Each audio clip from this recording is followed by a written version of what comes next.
A raíz de algunos momentos en los que atravesamos por una ruptura, una separación o la pérdida de un ser querido, cualquier tipo de quiebre emocional, es fácil llegar a la conclusión de que se ha acabado el amor.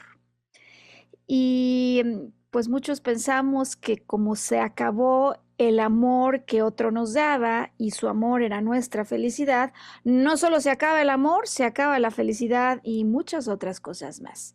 Esta forma de pensamiento, sin embargo, desde una perspectiva psicoemocional, de salud interior y también de salud en el cuerpo, llamaría a una reconsideración. De tal manera que el día de hoy te queremos invitar a acompañarnos en este podcast en lo que justamente queremos invitarte a retar el pensamiento de que se acaba el amor. ¿Es cierto? ¿Verdaderamente se podría acabar el amor? Pues buenos días, buenas tardes, buenas noches. Bienvenido, bienvenida a nuestro podcast. Cualquiera que sea la razón por la que has decidido en esta ocasión dar doble clic a nuestra producción. Mi nombre es Maru Méndez, yo soy maestra en psicología transpersonal y me encuentro acompañada por Sergio Cuellar, a quien quiero dar la bienvenida y con quien te quiero presentar. Sergio Cuellar, gracias por estar aquí con nosotros. Al contrario, Mar, un saludo a ti y a todo tu auditorio. Y bueno, ¿qué tema tocas el día de hoy tan importante, no? Porque ¿quién no ha pasado por ese tipo de situaciones? Es un poco complicado definirlo porque cada quien tiene su experiencia a título personal. Sin embargo, creo que hay un paraguas muy, muy grande, ¿no? Tú puedes ser capaz de sentir amor por una pareja, capaz de sentir amor por la naturaleza, amor por un animal.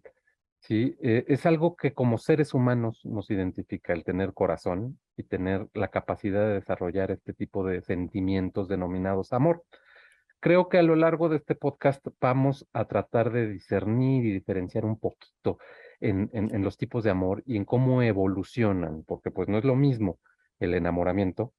Bueno, pues ya estaremos hablando hoy de eso. Fíjate, Sergio, que de hecho fue a raíz de la última presentación de la trilogía Mona Yo que acabamos de tener la semana pasada en Querétaro, donde tuvimos una noche de amor consciente y de entrada aprovecho para agradecer a todas las personas que estuvieron involucrados e involucradas en esta presentación. Pues la verdad es que tuvimos una noche espléndida de intercambio donde me pude percatar que este tema tiene una importancia particular para muchas personas, ¿no? Se transforma, se acaba el amor. Em, ¿Cómo podemos abordarlo cuando, como has dicho, deberíamos hoy comenzar por honrar el principio que lo más probable es que todos los adultos que conecten con el podcast en algún punto de su vida se hayan encontrado con una situación de quiebre a raíz de la cual hubiesen percibido que el amor se ausenta, por lo menos por minutos, por lo menos por días. Me parece que también sería un buen punto de partida poder establecer el reconocimiento de estos eventos que precisamente parecen una auténtica separación del amor, que muchas veces algunos extrapolamos al punto de decir, no soy merecedor de amor, por más que lo intento, no consigo atraer el amor, que no soy suficientemente valioso, o qué es lo que ocurre, que parece que se acabó el amor que había disponible para mí. Me parece que vale la pena la consideración de darle la bienvenida al evento que sea que te traiga con nosotros como una oportunidad de crecimiento interior. Sé que es difícil, Sergio Auditorio, tomar así la invitación cuando en el corazón las cosas se sienten tan mal. Pero ¿te parece si solo como punto de partida lo dejamos allí y al final nos ayudas a regresar a este punto, estas separaciones, estas rupturas, estos puntos de quiebre que parecen que nos destruyen completamente, de los que para muchas personas resulta muy difícil salir adelante de nuevo? Si ocurren, es porque son experiencias que pueden ayudar a motivar un crecimiento interior. ¿Cómo estamos entonces, Sergio, para hoy nuestro plan de vuelo? Bueno, pues primero que nada creo que vamos a presentar una historia para tomarla como eje y punto de partida. Posteriormente vamos a tocar el tema de si se acaba el amor, ¿qué es el amor? Sí, después vamos a hablar del proceso para reconsiderar la conclusión y nuestro tradicional ejemplo para ver algunos casos, ¿no? ¿Estás de acuerdo, Maru? Excelente. Excelente, pues yo estoy lista. Tengo papel y pluma para tomar nota de la historia que has decidido contarnos hoy. Ok, pues básicamente la historia de hoy es un éxito en el cine, sale a finales de los años 70, casi llegando a los 80, con dos figuras realmente maravillosas como son Dustin Hoffman y Meryl Streep, ¿no? Meryl Streep es la actriz que más Óscares ha ganado de la Academia y bueno, Wow. pues es una garantía todo lo que hace ella, ¿no? Pues estamos hablando de Kramer contra Kramer, ¿sí? Y bueno, Kramer es el apellido y todo el mundo se figura la historia. ¿Por qué? Porque se basa en un divorcio, ¿no? Él es pues realmente un buen padre, quiere a su esposa, está entregado a su trabajo y pues cree que tiene la vida feliz, tiene un hijo como de 7, 8 años, ¿no? Y pues un día regresando del trabajo se da cuenta que la esposa lo abandona con todo hijo, ¿no? Entonces para él esto representa un shock porque ahí se da cuenta pues acabó el amor, ¿no?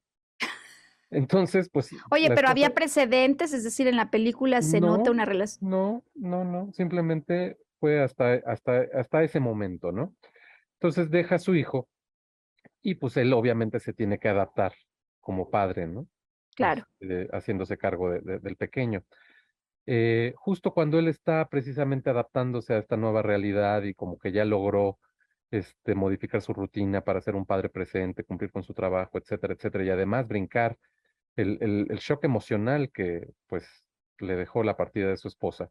claro. La esposa vuelve a la escena y esta vez vuelve porque está arrepentida y quiere recuperar a su hijo. No quiere retomar la relación, Wow. solamente quiere recuperar a su hijo. ¿Cómo evoluciona esto? Pues de alguna manera él dice, a ver, ¿cómo que siempre sigue y siempre no y quieres a tu hijo y ya me lo dejaste? Y entonces llegan hasta la corte, en los Wow. abogados, ¿no? Donde se empiezan a hacer la vida realmente imposible, sacando a relucir trapitos, temas, que los lastiman a ambos, etcétera. Y empieza pues una batalla campal por la custodia del niño. Después de mucho, pues dialogar y discutir en los juzgados, el Sí, juez decide otorgarle la custodia compartida a ambos.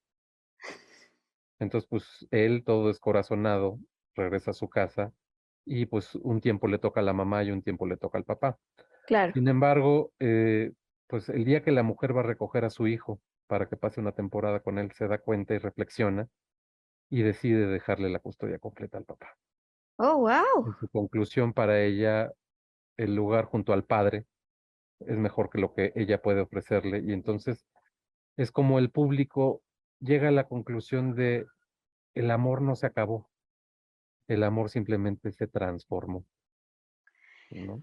Uy, qué historia, porque sabes que yo la verdad que reconozco no haberla visto, esta película, pero me ha sorprendido en tu relato de la trama el número de giros tan inesperados, ¿no? Primero, parece que de manera inesperada se da la fractura, encima abandona al hijo, o sea, por todos lados, un cuadro que parece un cuadro y una pintura de desamor, para después llegar a un pleito cuando en casa parece que no lo hubo y finalmente dar este giro poco previsto de acuerdo con la trama, donde se opta por el amor de aquello que beneficiaría más al pequeño y que no necesariamente siempre se ve así. Agradezco el ejemplo de partida, sabes que no nos pusimos de acuerdo, pero va a tener tintes muy parecidos a la historia de Andrés, de quien les voy a hablar rumbo a la tercera parte del podcast hoy.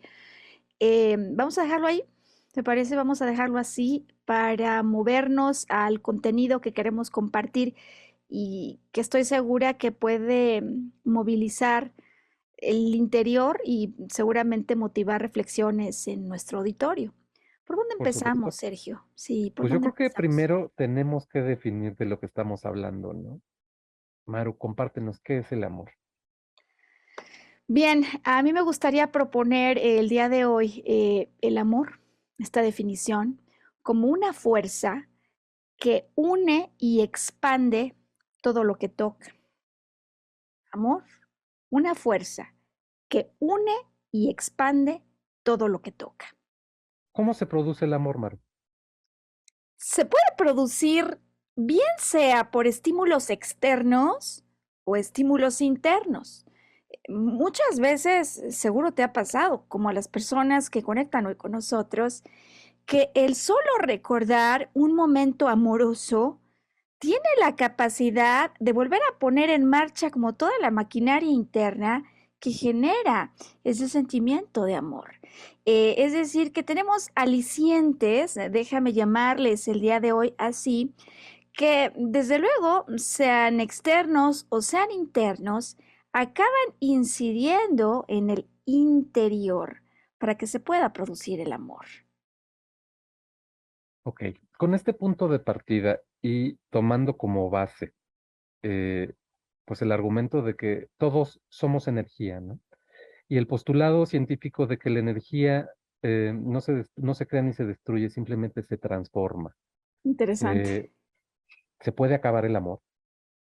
Mira, a mí me parece que más que acabarse, lo que puede desaparecer de la vista es algún aliciente exterior que a mí me ayudaba a generar amor. Desde luego, también puede desaparecer de la vista alguna persona que al vibrar este amor, que como has dicho, una emoción pone en movimiento cosas y lo primero que pone en movimiento es un flujo energético interior yo proyecto hacia el exterior y que cuando entonces este aliciente externo no está allí, de entrada yo no siento ese calor o ese cobijo o esa energía que el otro proyectaba hacia mí. Sin embargo, la realidad es que, en sentido estricto, si el amor es esa fuerza que se produce en mi interior, que une y expande todo lo que toca, la capacidad de producir amor es algo que continúa por siempre, permanentemente con nosotros. De acuerdo. Entonces, ¿por qué existen separaciones o puntos de ruptura o quiebres que hacen parecer lo contrario? Fíjate que esta me parece que es una pregunta fundamental y que muchas veces no todos tenemos todo el contexto para poder valorar lo que está ocurriendo. En nuestra vida, normalmente en nuestra infancia, puede ser en nuestra adolescencia, existen eventos que nos marcan cuando por primera vez sentimos que estamos separados del amor.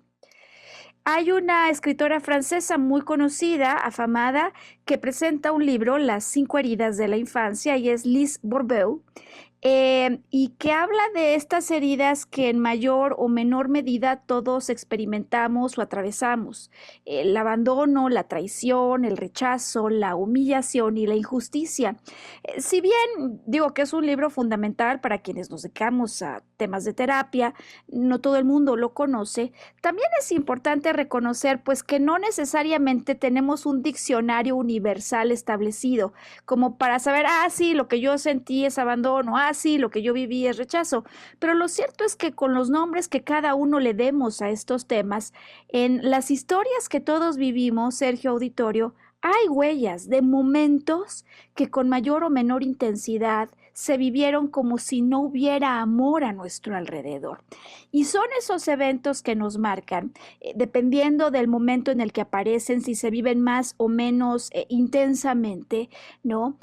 Pero son esos momentos que es como si dejaran una huella. El otro día que platicaba con una amiga, me recordaba cómo para perspectivas tipo psicoanálisis, infancia es destino. Y en mi particular apreciación, más que la infancia marque un destino, en definitiva sí lo que hay en esos momentos o eventos que nos marcan en la infancia es la llamada a un patrón que después vamos a reconocer, que cuando somos pequeños tenemos la vista pequeña, el criterio pequeño, no nos encontramos en capacidad de manejar de otra manera, pero que entonces generan ya el antecedente de algo que en el tiempo tarde o temprano se va a volver a vivir. En esos momentos donde como adulto yo vivo fracturas, rupturas, separaciones, pérdidas de seres queridos y que parecen como una separación, decía, del amor, pero que por paradójico que esto pareciera, en realidad son invitaciones a incrementar los niveles de amor con los que me relaciono primero que nada conmigo mismo. Es decir, que más tarde en la vida, cuando arranquen estas repeticiones, la oportunidad es volver a experimentar una secuencia para que pueda yo cambiar la percepción al cambiar conclusiones y estrategias de sobrevivencia que seguramente tengo y de las que ni me he dado cuenta. Con este argumento quieres decir que si vivimos, por ejemplo, un asunto con nuestra madre, vamos a encontrar repeticiones con otras mujeres, o si vivimos un asunto con nuestro padre, repeticiones con otros hombres. Fíjate que esa pregunta me parece que también resulta muy importante en este preámbulo y este contexto que estamos dando, porque la respuesta a tu pregunta es no necesariamente. Yo me he encontrado con enfoques y me encontré en su momento que decían, si tú tienes problemas de pareja, seas hombre o mujer, el tema se debe a un problema con la madre. Y te vuelves loco, Sergio, tratando de averiguar qué pudo haber pasado. En mi experiencia personal y de soporte a las personas con las que trabajo, no es tan tajante. Es decir, no necesariamente si lo que yo viví es un punto que me marcó como un problema, por ejemplo, de abandono con la madre, como el caso que nos estableces hoy, voy a repetir eso necesariamente con mujeres o al revés, sino que definitivo lo que estoy llamado a investigar es este tema llamado abandono, que yo de alguna manera he vivido de alguna forma, porque aquí hay algo que yo vengo a valorar en una manera distinta. Desde luego, en mi intercambio con los seres humanos, va a haber otros momentos donde tenga la oportunidad de volverme a ver en actuación para saber quién soy yo, quién he decidido ser yo cuando estas cosas ocurren. Pero puede ser que sea que en mi futuro me encuentre, por ejemplo, un padrino que me deja, un jefe. Es decir, lo que yo me he dado cuenta es que los patrones de repetición que necesariamente se van a activar para que yo pueda esto transformarlo y elevar el pensamiento y el sentimiento y por supuesto las acciones son independientes de género. Correcto. Entonces, ¿cómo podemos saber si hay algo que me relaciona con mi papá o con mi mamá? Fíjate que esto es importante. Algunos dirían, no, no tiene tanta importancia. Yo pienso que sí la tiene, sobre todo para poder identificar el patrón en su origen, cómo fue y por lo tanto, cómo es esta secuencia que yo vengo, decía, a explorar, a investigar y a cambiar. Te recordarás que en algún momento hicimos un podcast sobre problemas de peso y hablábamos de la comida y cómo dependiendo de aquello hacia lo que yo me siento atraído o atraída, tiene un significado particular. Me he dado cuenta cómo cuando nosotros vivimos emociones intensas o repetitivas, normalmente unas cuantas horas después de vivirlo, Sergio Auditorio, recurrimos a algún tipo de compensación. Por ejemplo, hay quien podría recurrir a las reuniones sociales para que en el calor del grupo y los amigos, de alguna manera la sensación de abandono o soledad se esconda. Pero en la comida es muy fácil poderlo identificar. Por ejemplo, cuando tú sientes que no tuviste un calor o un afecto por algo que hiciste, porque normalmente lo que va a ocurrir es que sientes ganas, por ejemplo, de algo dulce, ¿no? Es un placer que yo no obtuve el que voy a sustituir por otro mecanismo. Y cuando yo ando con el antojo de un helado de vainilla, aquí hay crema y aquí hay dulce, me imagino que será fácil imaginar, ¿no, Sergio? ¿Con quién me liga esto? Si yo a través del antojo estoy buscando ese calor tipo materno, evidente es que debe haber allí alguna herida que me ligue con mamá Y más allá de una herida, que muchas personas, la verdad es que dicen como que una herida, debe haber algún acontecimiento que haya ocurrido en el pasado que no he acabado de dejar cerrado. Si por el contrario lo que yo quiero es un antojo o tengo un antojo, por ejemplo, de pan, de pizza, que son cosas que están al centro de la mesa, que normalmente se ubican en el contexto de lo familiar, podría esto estarnos hablando de un asunto inconcluso en el orden de lo familiar o en definitiva si hay gluten involucrado, harinas de trigo, este tipo de cosas, sospecharíamos de un asunto no resuelto en relación con la figura paterna o el cuidador que haya existido en su momento que haya llevado el rol de un padre. Ok, ya nos dijiste el qué, ¿no? Ahora pasemos al cómo. ¿Cómo podemos cambiar esta conclusión de que estamos separados del amor cuando verdaderamente el corazón lo siente, que no hay amor? Bueno, hoy vamos a estar hablando de 3 pasos y me parece que la estructura es simple y además fácil de recordar para que quien se encuentra en una situación en la que se experimenta, así como lo dices tal cual, como si en el corazón no existiera amor, como si se hubiera agotado la cantidad de amor disponible para mí. Estos son los 3 pasos que hoy vamos a sugerir y vamos a explicar de manera detallada que hay que abordar. Lo primero, queremos descubrir la historia detrás de la historia de desamor que estás viviendo o acabas de vivir. Hay algo más detrás de emociones que se sienten intensas, que es como que me rompen o que además son repetitivas siempre. Tiene que haber algo más. Decimos que no nos relacionamos con los personajes del presente, sino con la huella que dejaron muchos otros personajes en el pasado cuando ocurren estas exacerbaciones o estas repeticiones de emociones que no se sienten para nada agradables ni en el corazón ni en el cuerpo. En todo caso, ese es el primer paso, descubrir la historia detrás de la historia. Enseguida lo que nosotros queremos es ayudar a la persona a liberar una emoción, Sergio, porque me parece que esto es muy importante poderlo explicar, que si yo en este momento me siento con el corazón roto, si en este momento siento como que en esa fuga se rompió, se fue todo el amor que había disponible o que por algún motivo no la pego, siempre me pasa y me vuelve a pasar. Es evidente que aquí tiene que haber un punto atrás en el que yo viví una sensación o emoción similar pero que por cualquier motivo no me permití acabar de agotar la expresión de esa emoción.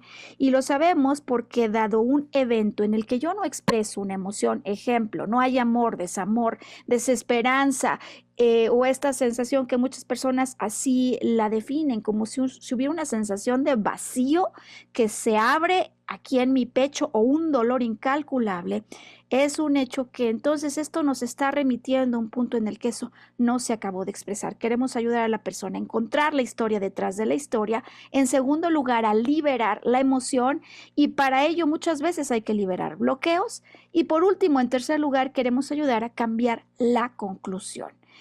Vamos a recurrir a esos 3 pasos y voy a poner algunos ejemplos, pero ¿te parece solo si para hacerlo más sencillo, pensamos en alguien de 40 años, ¿no? Que acaba de tener una aparente fractura, pero que cada fin de semana discute y aparentemente termina la relación con su novio. Esto genera un dolor de corazón y la pregunta que vamos a ayudarle a la persona a evaluar es, primero, ¿cómo se siente eso? O sea, ese dolor de corazón. Hay quienes operan con un enfoque bien somático, dicen, mira, siento el dolor aquí, e incluso siento como si tuviera una parte del cuerpo dormida, es decir, cada quien experimenta o vive estos eventos de una forma distinta, que puede ser en alineación con lo que siente el cuerpo o en una descripción de la emoción que estoy sintiendo. Y cualquiera de ellas nos es válida para tender un puente emocional o afectivo a una situación en el pasado donde esto que estoy sintiendo, este desamor, lo haya vivido.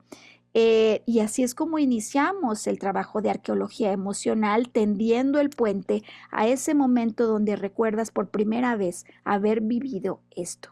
Eso para nosotros será descubrir la historia detrás de la historia, pero no solo queremos momentos, Sergio. Lo que nosotros vamos a buscar es una trama, por ejemplo. Vino mi novio a visitarme el domingo. Llegadas las 6, cuando yo quería ver una película o una serie, se levanta, ve su reloj y dice, uy, ya es muy tarde, me tengo que ir. Oye, pero si ya lo hemos hablado, los domingos son el único día que tenemos para estar juntos. O sea, esto que estoy narrando es la trama. Y sí queremos entender la secuencia, porque lo más probable es que esa secuencia se parezca a otra secuencia que viví en el pasado. Y por cierto, el parecido muchas veces trae, aún en escenarios distintos y con personajes distintos, cosas muy parecidas como lo que te voy a platicar hoy a ti y al auditorio. Ok. Maru, ¿puedes hablarnos un poquito más de qué es esto de liberar la emoción? Sí. Mira, cuando, por ejemplo, yo siento ganas de llorar, ¿no? Me volvió a dejar mi novio, se fue por más que discutimos a las 6:30. En eso entra la llamada de mi papá y yo no quiero que mi papá se dé cuenta que estoy mal. La única forma en la que yo puedo evitar que esa emoción se libere, por ejemplo, a través de las lágrimas o el sollozo, esta manera en la que sabes como que el propio pecho empieza a expresar, es creando un bloqueo. Sea una tristeza, sea un enojo, solemos recurrir a la tensión de los tejidos y de los músculos como una manera de evitar que la emoción que viene en camino se pueda acabar de expresar.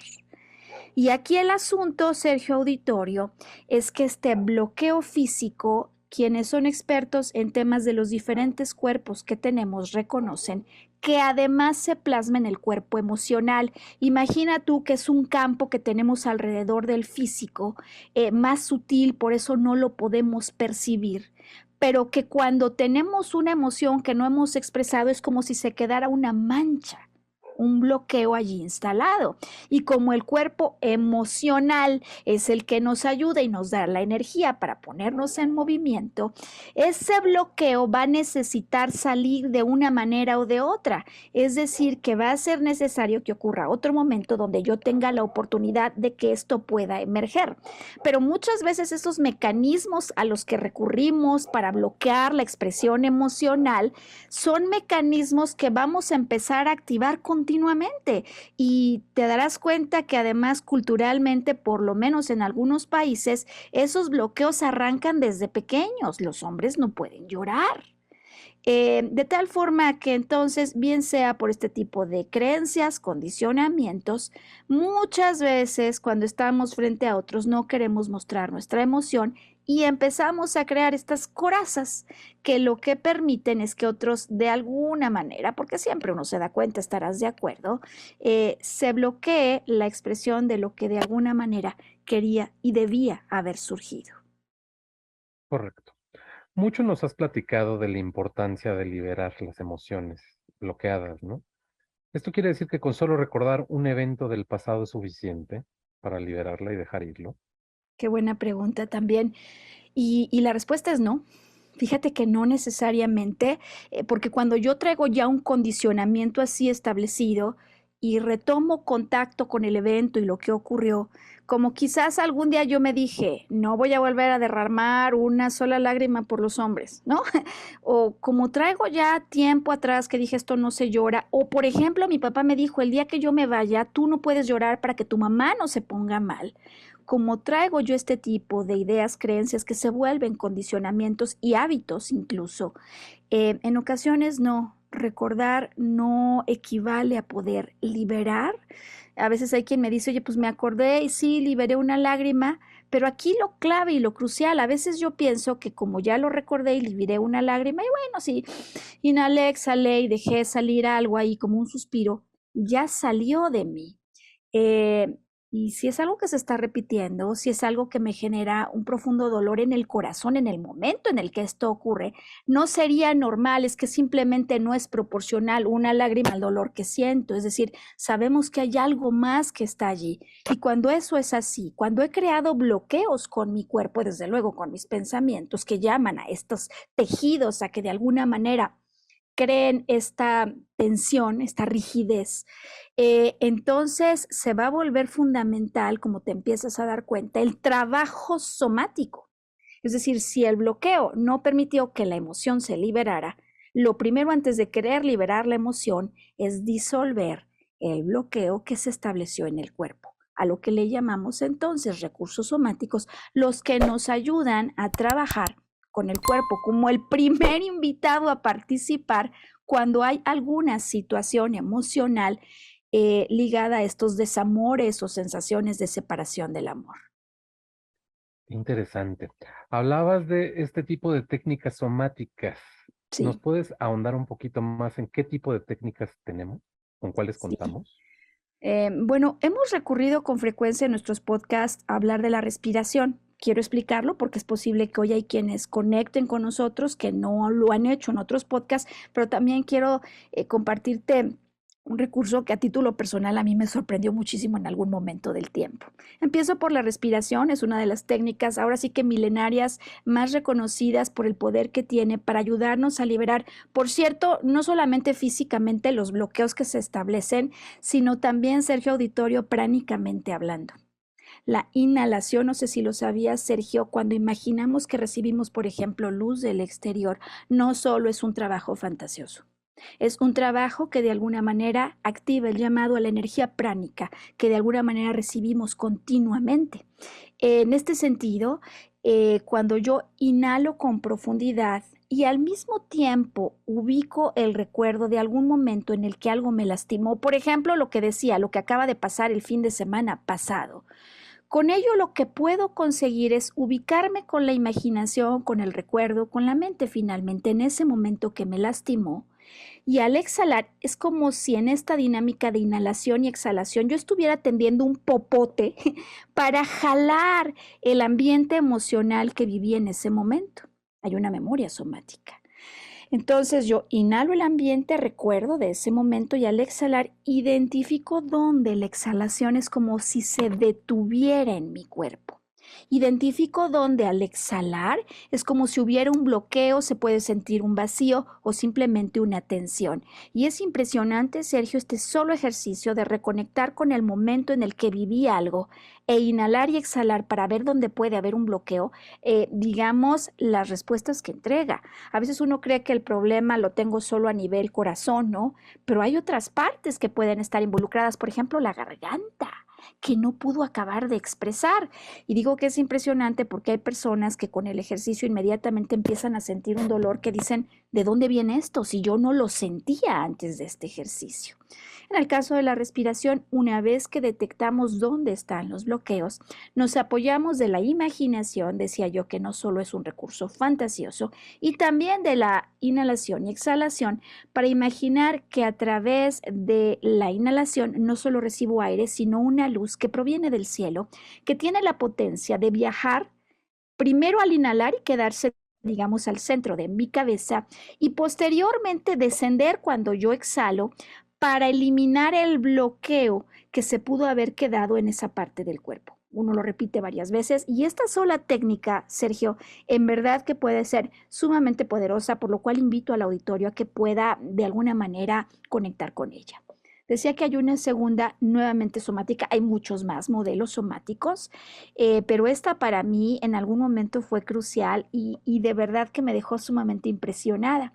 En particular yo estaba resolviendo temas con mamá y la persona que me enseñó cómo aplicarla, una vez que tuvimos nuestra conversación y que yo ya estaba clara de lo que había ocurrido, ya había liberado en cierta medida, según yo, la emoción, me pidió que estableciera contacto con el ombligo, que supongo que ya solo oírlo, pues es como, ¿cómo?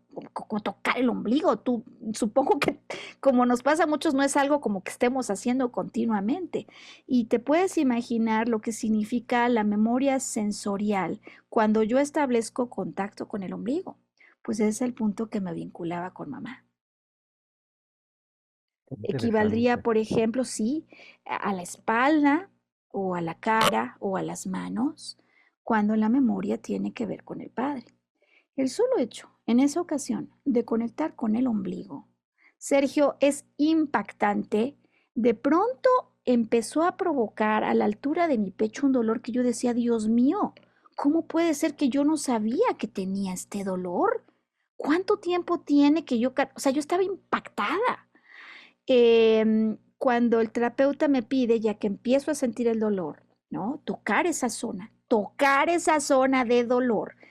A mí me hace sentir que no lo voy a aguantar y me dice, no lo pienses, simplemente siéntelo, respíralo. Es como si yo fuera consciente de un dolor que está a punto de expresarse y que de alguna manera con este ejemplo me ayuda a ilustrar lo que solemos hacer al tener miedo de atravesar un dolor. Entonces, de alguna manera contraigo, hago pequeño el tejido, es como si de alguna manera lo tenso y no permito que salga eso.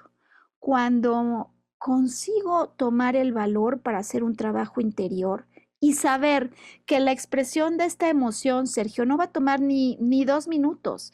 O sea, el caso más lejano que he llegado a ver que tome tiempo serán quizás 5, pero no más de eso. Es decir, cuando yo me decido no contraerme, no tensarme, sino atravesar el dolor y simplemente observar, simplemente permitir que se pueda agotar. Él me dice, imagina que acompañas a tu niña interior, lo que ahora entonces yo le sugiero al público. Imagina que acompañas a tu niño o a tu niña interior, que a lo mejor en algún momento percibió la ausencia de un ser querido y por lo tanto concluyó que estaba separado del amor, lo que además cuando somos pequeños pues no solo es una percepción de amor, sino también la sensación de inseguridad y de no saberme protegido en un punto en el que si no lo estoy, es posible que sí hubiera consecuencias de vida o muerte.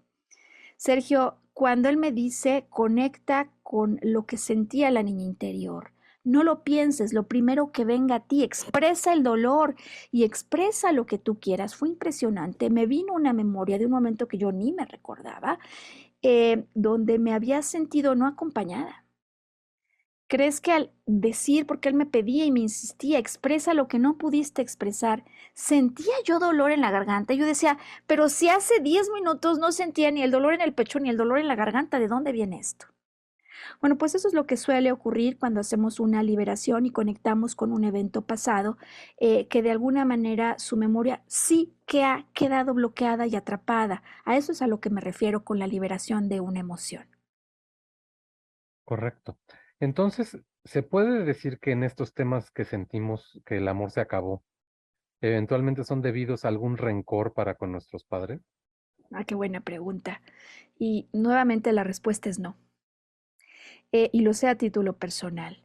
Porque muchas veces trabajamos y trabajamos estos asuntos. Hay quienes a veces llegan a terapia conmigo y me dicen, yo tengo muchos años trabajando con esto. Y yo lo sé porque en mi caso me ocurrió cuando esa liberación sucedió, Sergio, mamá ya había muerto y yo tenía años que había hecho diversos, digamos, ejercicios y me sentía auténticamente conectada en amor con ella. Había dejado pasar lo ocurrido en el sentido de había entendido el significado mayor y cómo esto había impulsado para mí lo que era mi vida en ese momento donde el hecho de que ella se fuera hizo que yo tuviera que ejercer mis alas para volar. Sin embargo, lo que no había hecho, y con mucha frecuencia este es el gran tema por el que se están repitiendo estas heridas que me hacen creer separado, separada del amor, es que a quien no he acabado de perdonar, Sergio, auditorio, es a mí mismo. Es decir, es como si lo que hubiera de fondo es una sensación de impotencia o desvalorización. Me siento mal conmigo mismo, conmigo misma, porque hay una creencia ahí en el fondo establecida bajo la cual no solamente hay ideas, si yo pienso que no tuve la capacidad suficiente para evitar que eso ocurriera. Y era un niño o era una niña, no era una cuestión de capacidad. O yo de alguna manera creo que quizás no fui lo suficientemente valioso para conseguir que esa separación o esa ruptura no se generara, lo que es una conclusión incorrecta.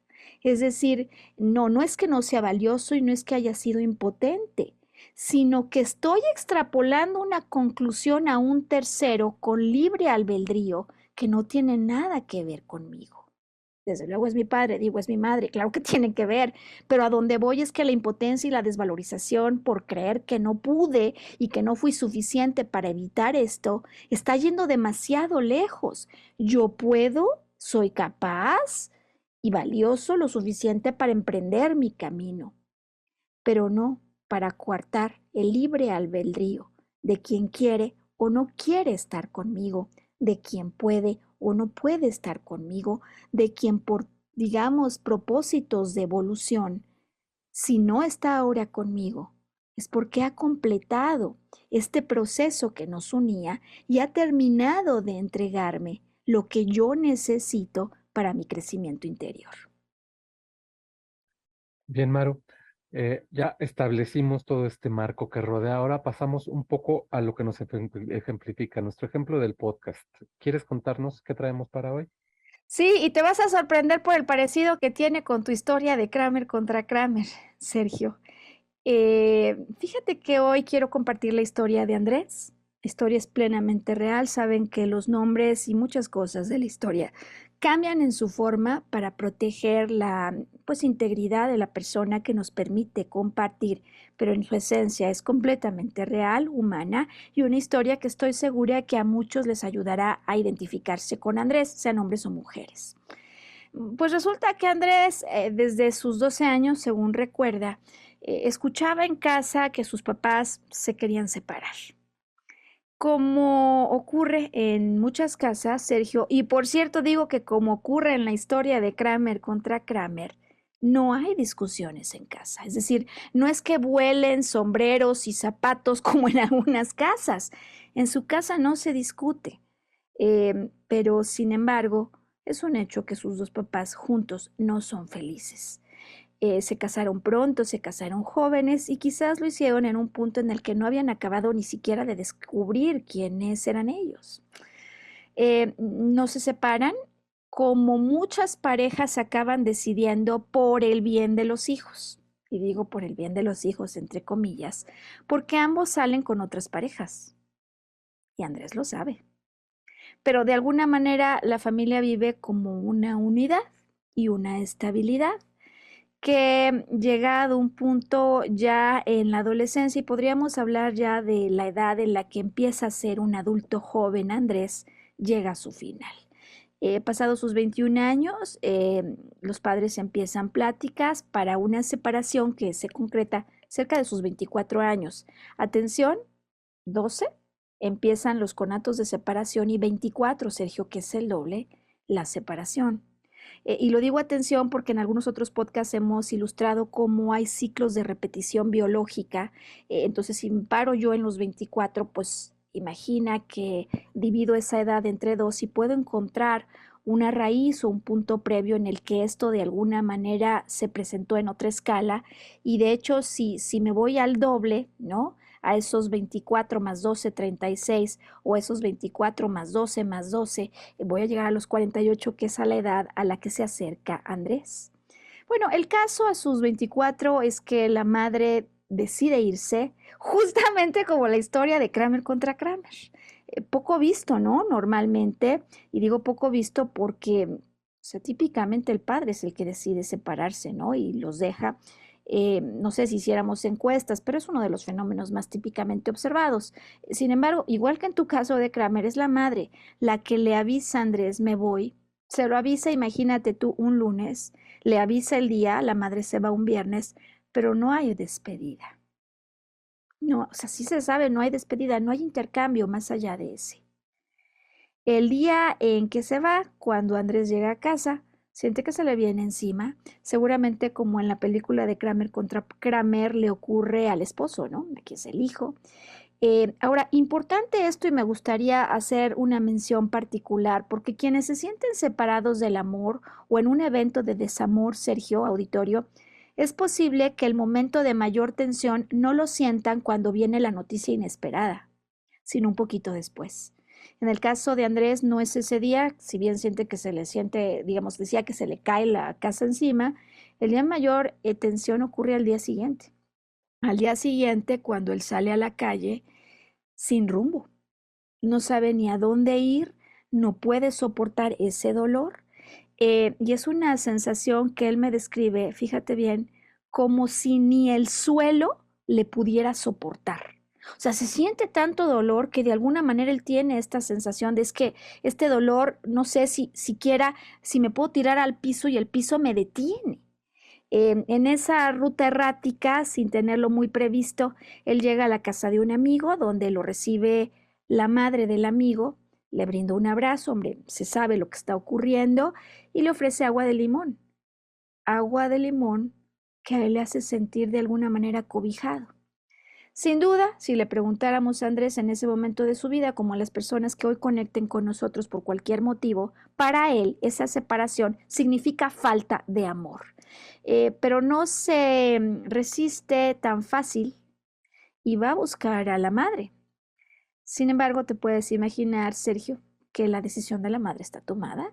Su madre decide iniciar una nueva etapa y en algunas ocasiones es más fácil que esto ocurra cuando se queman lo que dicen velas, ¿no? Para que la madre ya no esté en contacto con esta vida previa, decide cambiarse de residencia. Se va a una plaza foránea, ¿no? Se va a la plaza de Mérida y Andrés por mucho tiempo no la va a volver a ver. Su comunicación es muy escueta, de hecho hay enormes momentos de vacío. Eventualmente la relación se retoma un poco distinto a a la película de Kramer contra Kramer, sí se llega a retomar, Andrés consigue restablecer contacto con su mamá, le cuesta muchos años, eventualmente procesos interiores y según él, como nos pasa a muchos, consigue resolverlo. ¿Dónde aparece la repetición que trae Andrés a sesión? Pues resulta que te estoy hablando de estas cosas que pasan, te digo, por lo pronto es aquí 24 años después. Andrés, por motivos laborales, fíjate si no es interesante estas citas del destino, tiene que empezar a viajar y estoy segura que ya lo empiezas a sospechar. Una de sus plazas foráneas a visitar es Mérida, que tiene todo el significado de lo que fue, digamos, la etapa siguiente a la pérdida de mamá. Andrés tiene una buena amiga en Mérida y deciden encontrarse. Nunca fue un romance, pero había indicios de ello y desde luego Andrés va con expectativas a la cita. La cita se da, Sergio. La cita ocurre. La amiga sí llega. Hay un muy buen entendimiento. La plática, sin embargo, no dura demasiado. Y creo que te puedes imaginar hacia dónde va a ir la trama, porque es una repetición de otra.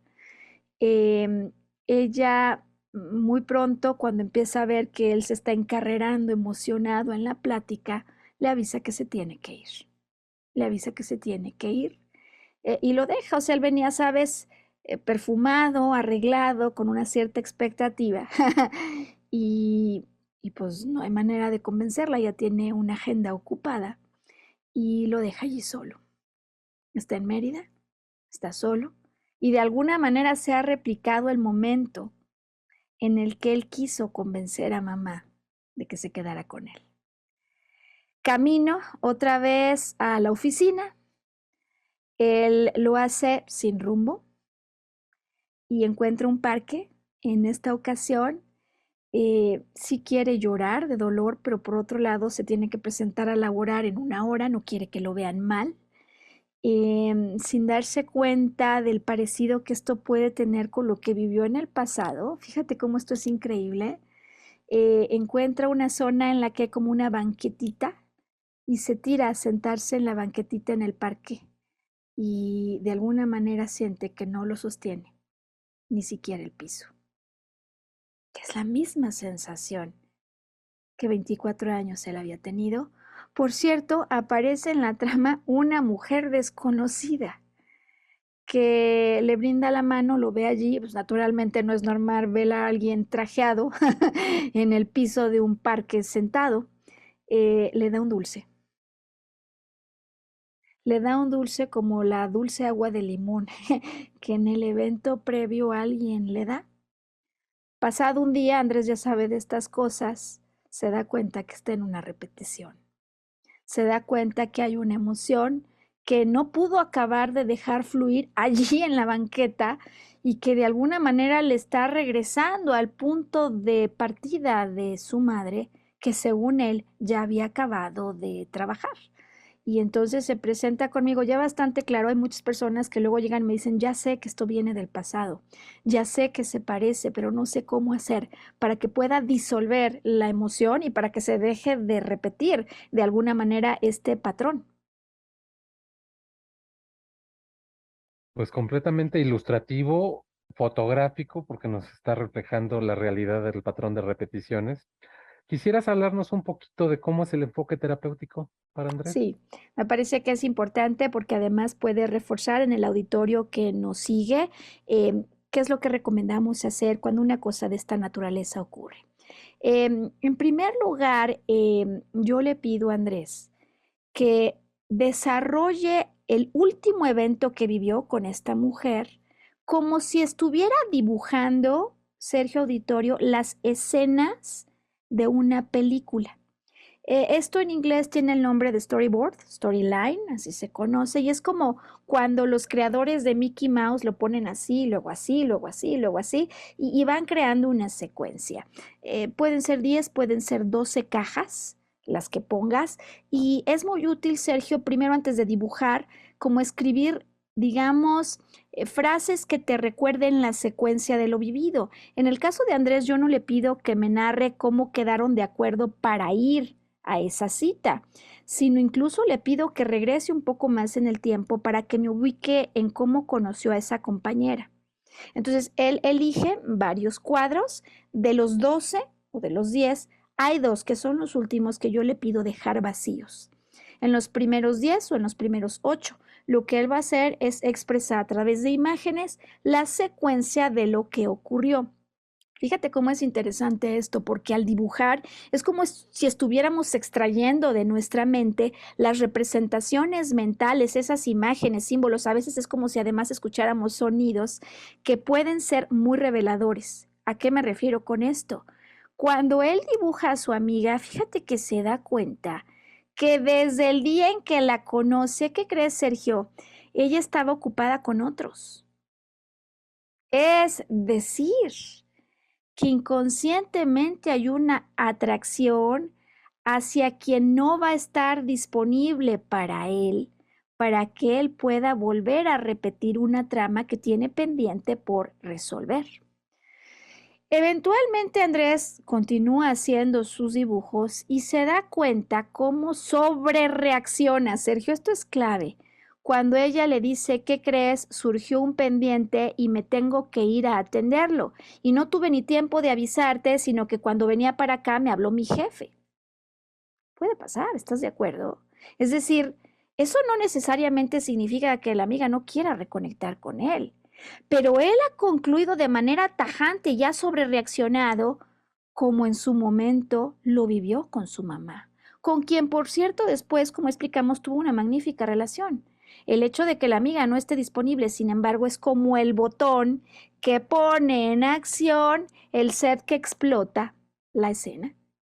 Él se da cuenta y también sabes que con digamos, la ayuda de este recurso, él empieza a observar cómo en la escena en la que se dibuja solo, abandonado a su suerte, se siente impotente y desvalorizado cuando no puede ir en la dirección de lo que quiere, pero atención aquí, digamos, el evento más importante en su trabajo interior a través de este recurso.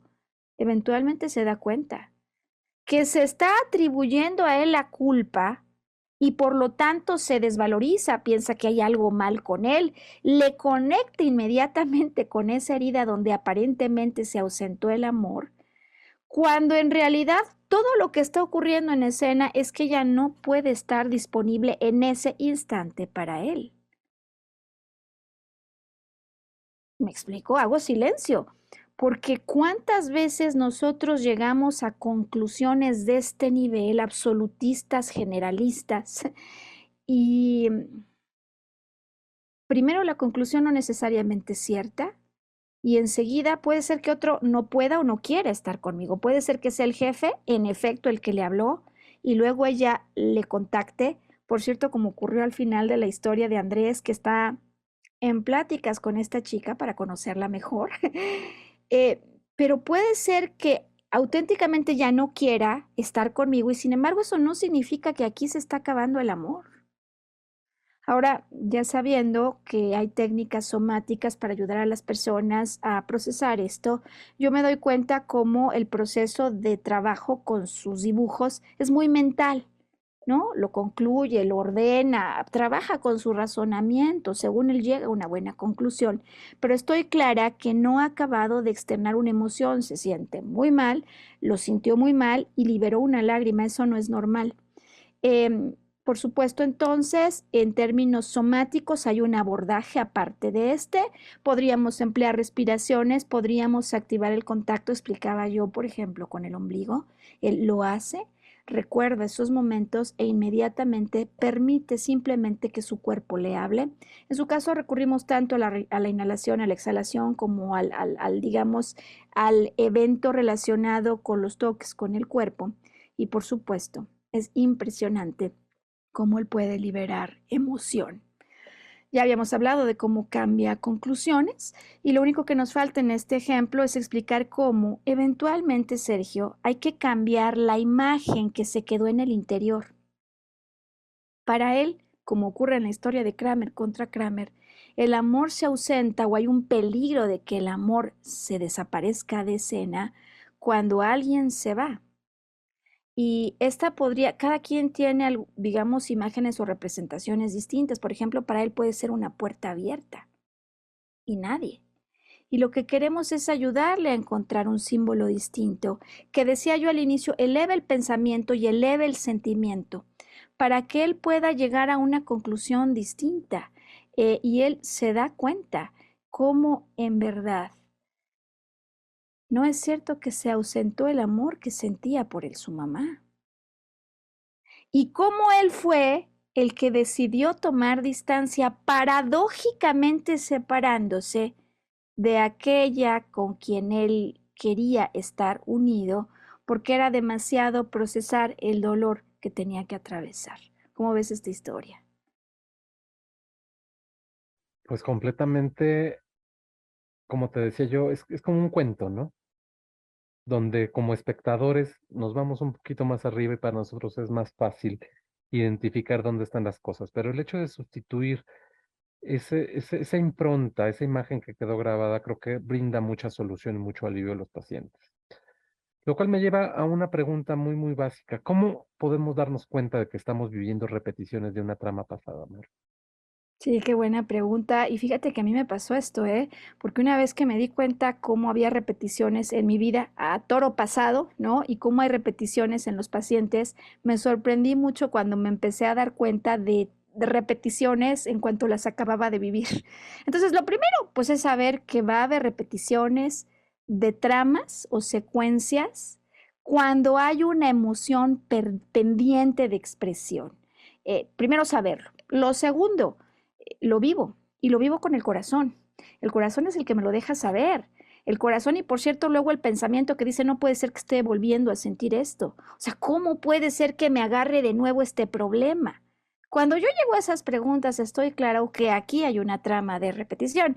Y por último, tercero, comprendiendo que en la secuencia que acabo de vivir debe haber elementos incluso físicos, como en el caso de Andrés, la señora desconocida que le da un dulce o la mamá de su amigo que le da agua, que se van a repetir. En ocasiones veo personas que me dicen, ah, pues entonces había un ventanal y en esta última había un ventanal. O sea, hay una suerte de repetición impresionante donde no solo es el evento psicoemocional o interior, sino también hay aspectos afuera que se vuelven a repetir. Esas tres cosas. Existe si hay una emoción repetitiva o intensa, seguro aquí hay una trama de repetición. Y tercero, es muy útil hacer este dibujo o esta relación como si estuviéramos contando un chiste, ¿no? Cuando dices acto uno, entra a escena, acto 2, le pregunta, acto 3. Bueno, no es un chiste y lo sé, pero el poder llevar una secuencia de actos como se dan las cosas puede ser tremendamente útil para identificar el patrón que hay detrás. Ok, pero pues esto no es una receta de cocina. Muchas veces nos encontramos el que ya sabemos de dónde viene esto, liberamos la emoción, pero ¿qué más nos puede estar faltando mal? Fíjate que hay algo fundamental y muy pocas veces tenemos claridad de ello, y se llama comportamientos tajantes o en polos extremos. En el caso de Andrés, por ejemplo, él decide dejarle de hablar a su madre. Ese, amigos, auditorio, Sergio, es un comportamiento extremo. O sea, cuando yo, por ejemplo, ahí está el caso de la novia que la tarde de domingo, ¿te acuerdas lo que decíamos? El novio le dice 6, ya es tardísimo, se va a las 6:30, se pelean. Ella quiere hablar con él. Ah, pero no le va a hablar. ¿Cómo le va a hablar si está ofendida? Y pasan 5 días en que no le habla. Está en un comportamiento extremo. ¿Me explicó? O aquel que quiere confrontar al extremo y entonces vuelve a ver a la novia. El otro día alguien me platicaba esta situación y las primeras 2 horas son pleito. Pues obviamente estamos hablando de posiciones extremas que lejos de ayudar a restablecer el equilibrio, hacen que en efecto se ausente de escena la posibilidad de que yo vuelva a producir amor. Siempre, atrás de estas tramas, hay comportamientos tajantes o extremos. Ejemplo sobre controlar. Es un comportamiento extremo. Subordinarme por completo y ceder a mi voluntad. Es un comportamiento absolutamente extremo. Poner límites exagerados. Es un comportamiento extremo. No ponerlos. Es un comportamiento extremo. Hacer como que no veo para que no me lastime. Decimos hacernos de la vista gorda. Es un extremo. Mirar a profundidad y en detalle estar esculcando los bolsos, el coche para ver si hay una nota o huele a perfume de mujer, es un comportamiento extremo. Correcto. Entonces, redondeando un poquito la idea, primero son tres factores muy importantes. Descubrir la historia detrás de la historia para identificar la zona de no perdón, es decir, el qué. Eso Y es. posteriormente es liberar la emoción y cambiar la conclusión, es decir, nuestro Bien. enfoque de lo que realmente sucedió. ¿Hay algo más aparte de estos comportamientos extremos o tajantes que debemos considerar? Mira, rumbo al final del podcast, me parece que hay una secuencia, Trina, déjame llamarle hoy así, que muy pocos conocemos, pero que pone en movimiento lo que puede aumentar la producción de amor interior o lo que puede hacer que parezca que aquí se apagó, se extinguió el amor. Me refiero al amor interior. Normalmente esta secuencia trina se presenta una tras otra de estas tres fuerzas. La primera es la fuerza del poder interior, la segunda es la fuerza del poder empático que nos lleva al amor y la tercera, la fuerza de la sabiduría. Me explico por qué digo que es una secuencia que se retroalimenta en positivo y crece. Imaginemos a esta mujer que termina con el novio de las 6:30 de los domingos. Y muchas veces nos pasa, ¿no? Cuando sentimos que algo ocurrió, hay como una suerte de deseo interior que nos va a volver a lanzar a escena. No sé si te ha pasado, Sergio, por más mal que te haya ido, normalmente, ¿no? Cuando hemos vencido lo que ocurrió, cuando nos hemos dado cuenta que nos tenemos que volver a poner de pie, va a aparecer un aliciente exterior, va a aparecer algo, alguien que nos motive a querer intentarlo de nuevo. Es decir, que hay un valor interior, un arrojo, una suerte de fuerza interior que me va a volver a poner en escena incluso antes de que yo quiera. Es posible que cuando menos me doy cuenta ya estoy hablando con esa persona. Oye, pero 5 minutos atrás había dicho que no quiero volver a saber de ellos, ¿no? O el día anterior me hice el juramento, según yo, que para que esto no vuelva a ocurrir, yo no vuelvo a hablar con ellos. Y cuando menos me doy cuenta, al día siguiente ya estoy hablando con un desconocido. Entonces, va a haber una suerte de fuerza interior que me lance a escena. Si hay una emoción que no se ha acabado de expresar y si hay algo que yo puedo hacer distinto. Por cierto, Sergio, normalmente, antes, durante y después de la trama, de la secuencia, pues naturalmente, como lo hemos dicho hoy, esta se va a volver a presentar. Hasta que llegue el momento en el que en lugar de arribar a la conclusión, de que el amor no es para mí, de que parece que hay un karma del que no me puedo salvar, que quizás en otra vida, quién sabe a quién traté mal. Antes de que todo eso ocurra, cuando yo empiezo a volver a vivir esta emoción, si en esta ocasión me permito simplemente contemplarla, me permito observarla, me permito respirarla para atravesarla. Ese solo hecho de permitir tomar el corazón en las manos y permitir a ese niño o esa niña que acabe de expresar lo que en su momento no pudo decir, lo que va a permitir es que aumente el nivel de empatía, desde luego primero conmigo mismo y seguro con los otros. Es decir, que por mi acto de valor y mi arrojo con el que me lancé, el llamado es aumentar la empatía. Es como si en esta ocasión el que me levanta del piso como Andrés no es una mujer que me regala un dulce de azúcar, sino que soy yo el adulto que viene a darme la mano para levantarme y me dice, todo va a estar bien, todo va a estar mejor.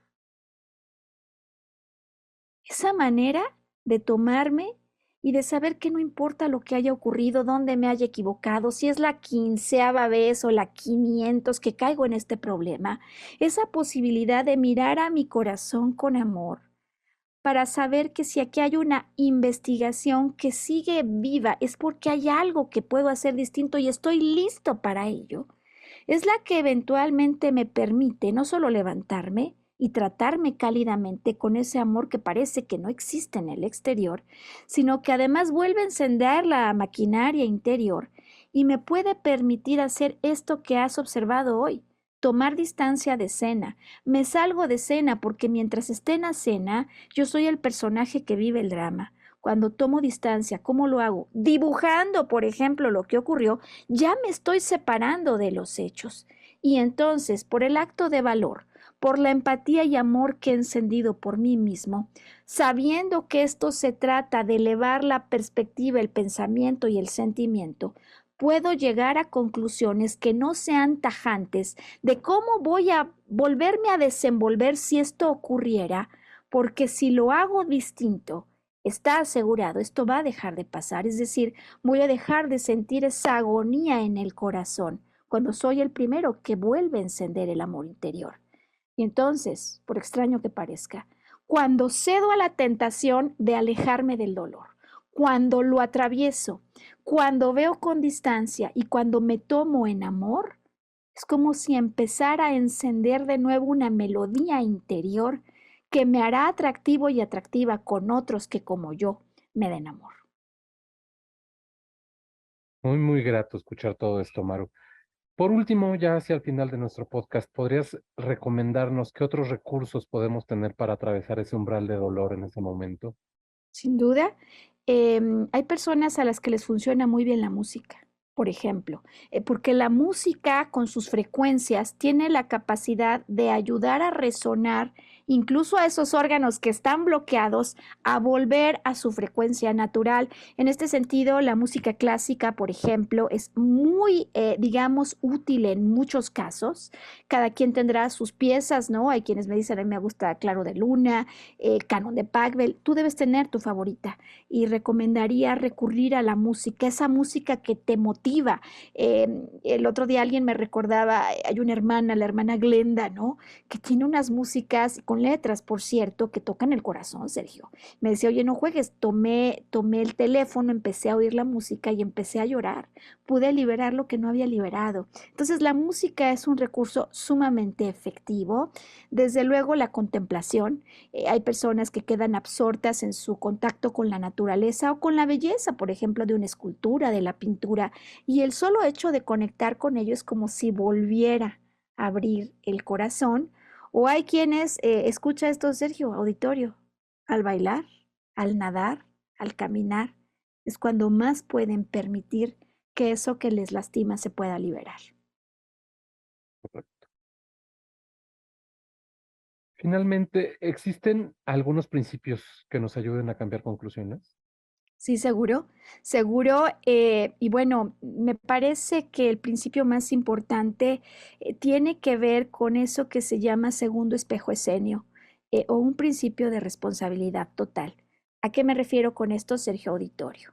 De acuerdo con este segundo espejo escénico, es una propuesta que nos ayuda a reconocer que si hay algo afuera que me molesta, Sergio, me abandonan los demás. ¿Cómo puede ser que no estén disponibles y no quieran platicar conmigo? Cuando hay algo que me molesta del exterior, siempre, sin escapatoria, ¿eh? Siempre. Esto tiene que ver con algo que hay en mi interior o que yo estoy haciendo. Con lo cual, la pregunta final de salida para nuestro auditorio: cuando a mí me abandonan continuamente, si es que yo percibo que me rechazan, no quieren estar conmigo, ¿de qué manera, Sergio Auditorio? Desde un máximo reconocimiento amoroso conmigo mismo. Quizá yo esté haciendo esto conmigo mismo. Hay quien me ha dicho, claro, me abandono en el sentido que ni siquiera me importa la ropa que me pongo. Me abandono cuando ni siquiera pongo atención y como pura comida chatarra. O hay quien me dice, es cierto, me vuelco en el exterior, la tía, ¿no? Que da regalos para todos, que siempre tiene tiempo y cariño, pero que tiene poco tiempo para ella misma. Este principio de responsabilidad total es tremendamente útil y siempre, Sergio, el final de una consulta. Se entiende que los otros hicieron cosas poco agradables.